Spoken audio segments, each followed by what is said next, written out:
We're running with the shadows of the night. Hello, everyone. Good morning, or whatever time it is wherever you are. Yeah, I got a green shirt on and it's catching my green screen. That's pretty cool. Look at that. Haha. Here. That's distracting. There, that'll fix that a little bit better. As typical, we're going to wait until about 3, maybe 3:30, 3 minutes in, 3.5 minutes in to really get started, to give people time to come in. And I'm going to go check to make sure that it's on. We're running with the shadows of the night. Baby, take the bed. All right.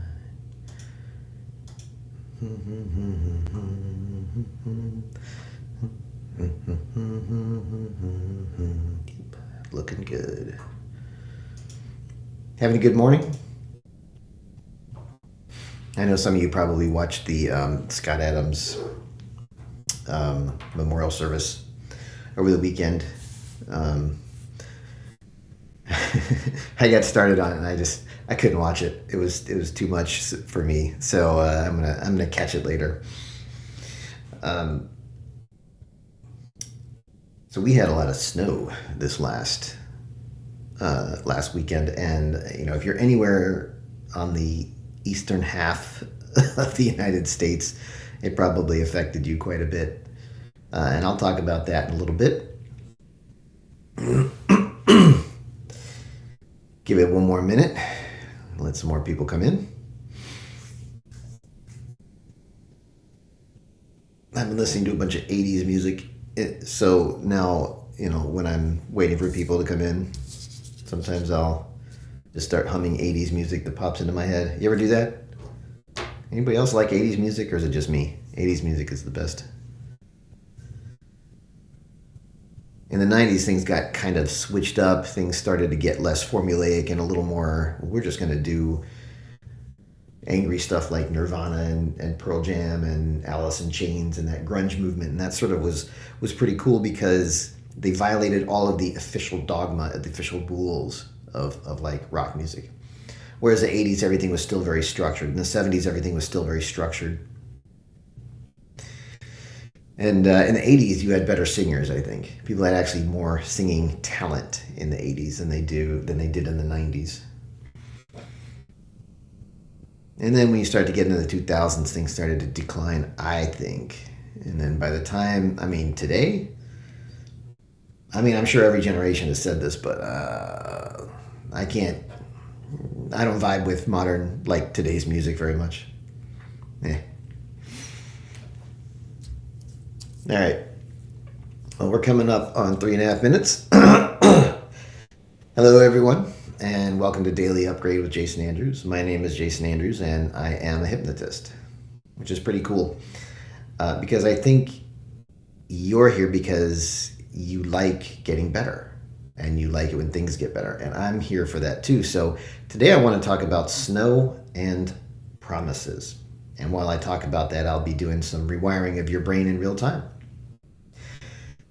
And if you're watching this, you probably already had some things happen during your day, and your mind has already been doing a lot of different things. So first thing we're going to do is take a deep breath in, hold it for just a moment, and then just let it all go. Ready?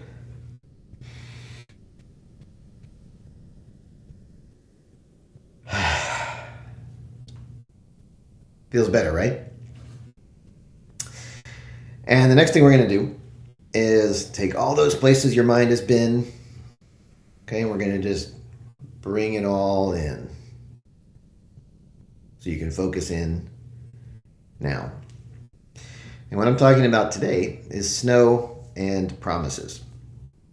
And as I said a moment ago, if you're anywhere on the eastern half of the United States, the big news for almost a week has been the giant snowstorm. And it was crazy to me because about maybe 7-8 days ago, we first started seeing it on the weather apps. It would be, 50, 60 degrees, 62, 57, 24. That was the prediction. And the amount of snow was somewhere around 2 feet. 2 feet. Which is an enormous amount for where I live. That's just kind of ridiculous. And so we're like, okay, that's, the prediction's a week out. I'm going to take that with a little grain of salt. And so we just kept an eye on it. And then it changed. I checked it the next day, and the prediction had changed to 18 inches. And then the day after that, it changed back up to 22 to 24 inches again. And as we got closer and closer, and the predictions moved around somewhat, but they didn't really change. And I thought, you know what? I'm going to get a second opinion on this. So I opened up a different weather app. And this app said, it was the Apple one, the built-in Apple one that told me it was going to be 2 feet of snow. And then there's a local one that said somewhere between 3 and 12 inches, but more ice. And then there was another one that said, it's going to be about 12 to 18 inches. And we're sort of like, and I think this was true for most people, not just where I live, but for a lot of different areas. And we're all looking at these things that people are saying is going to happen. All right, the experts are telling us, this is going to happen. And we're looking at this expert, he says one thing, and this expert says another thing, and that expert says another thing, and that expert says another thing. And I'm going, really? Like, these are mutually exclusive expectations here. These are mutually exclusive predictions. This is not, like, how is this possible? And I usually don't put too much stock in weather predictions, right? Like promises. Okay. Because I know that they just don't know. They're using these computer models that can be off by a little bit. And then if the inputs are off by a little bit, then the outputs are off by a lot. There's a fantastic book called Chaos by James Glick, maybe, that talks about this. When you change the inputs just a little bit, the outputs change dramatically. And so I was already aware of that. So, when people are telling me all these things, sometimes I'm just like, yeah, I'm not really, don't believe that. But then a day before, the predictions converged somewhere around about a foot to a foot and a half of snow. And yet there was still the local weather app still said 3 to 12. Well, as it turns out, the local app was right. We got about 3.5 inches, most of which was ice. Very little snow.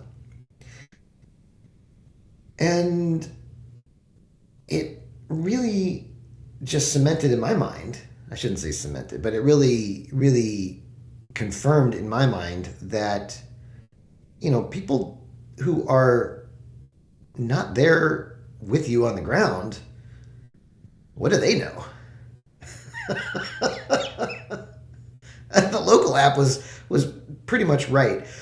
And not too far away from us did get 6-7 inches of snow and some ice. So, it wasn't absolutely, targeted right to my house or anything, but excuse me. So that was really interesting to me because I'm sitting there going, okay, who do I believe and why would I believe them? Okay, but then they're wrong. And, there was enough range of predictions that one of them had to be right. So if the one that was right, were they right because they predicted right? Or because the entire set of people who predicted snow and the amount of snow covered the entire possible field? It had everything from, I think the smallest prediction I saw was 1.5 inches up to about 2 feet. Okay, now that's a huge range. There's not much results that are outside of that. So somebody had picked everything. It's like on a roulette wheel where somebody bets on every number. Okay, were they psychic, or was it a brilliant bet if they win, if the number comes up? Right? It's like if you have 20 people and they each bet on one of the 20 options, somebody's going to get it right. And you think, oh, they're so smart. Are they? Are they? And this is also true of financial advisors, by the way.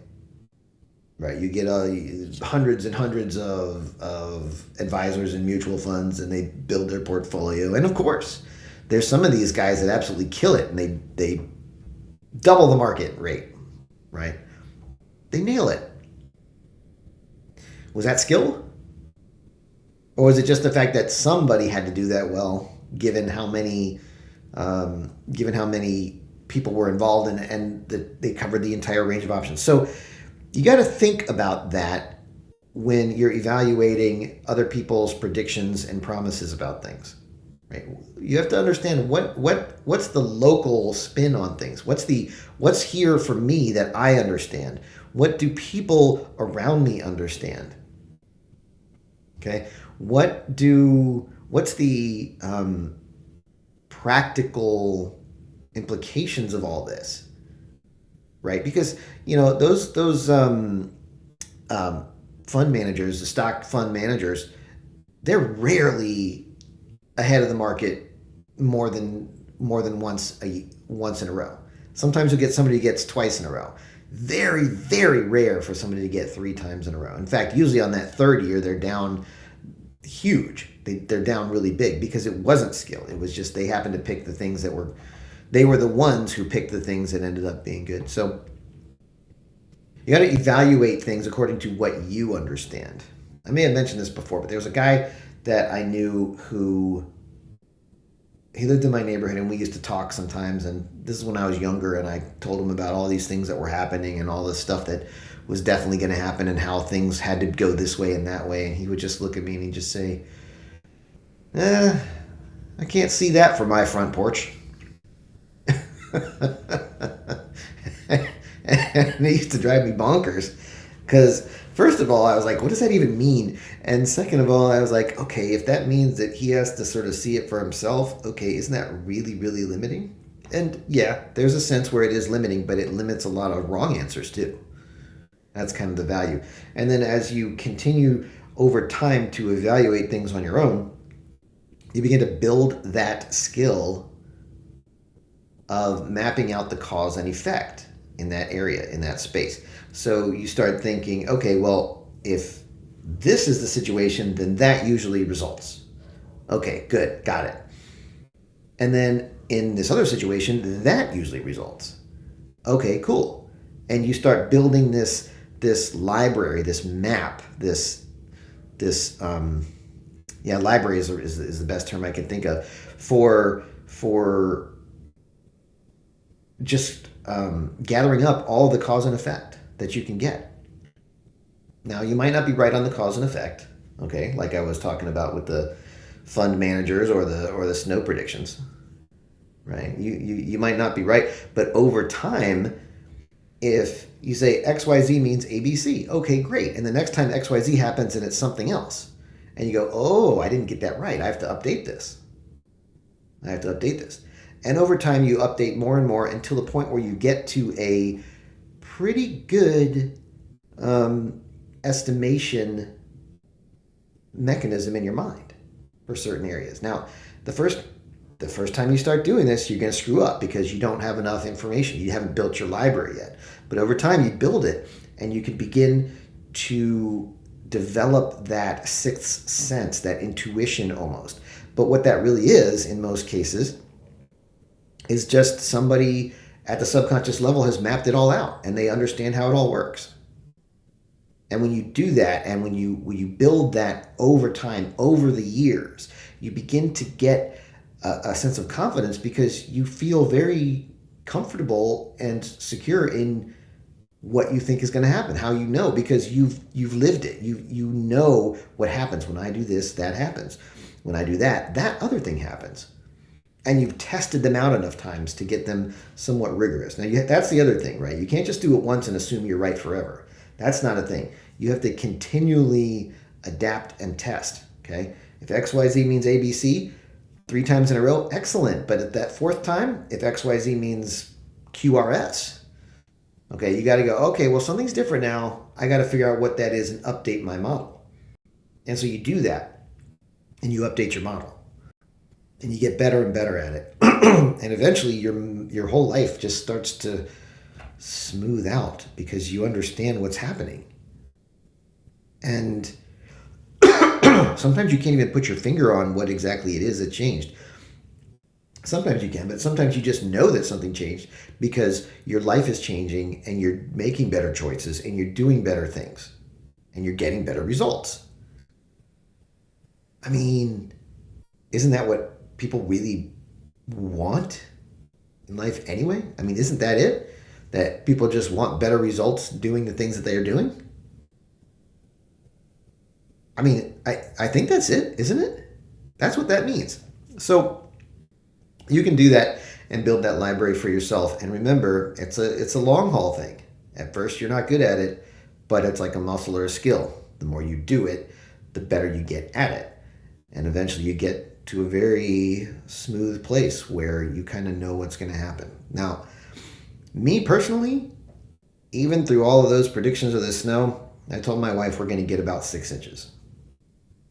I said, there's no way we're getting 2 feet. Now, I was really, I wanted 2 feet of snow. Right? I did. I wanted 2 feet of snow.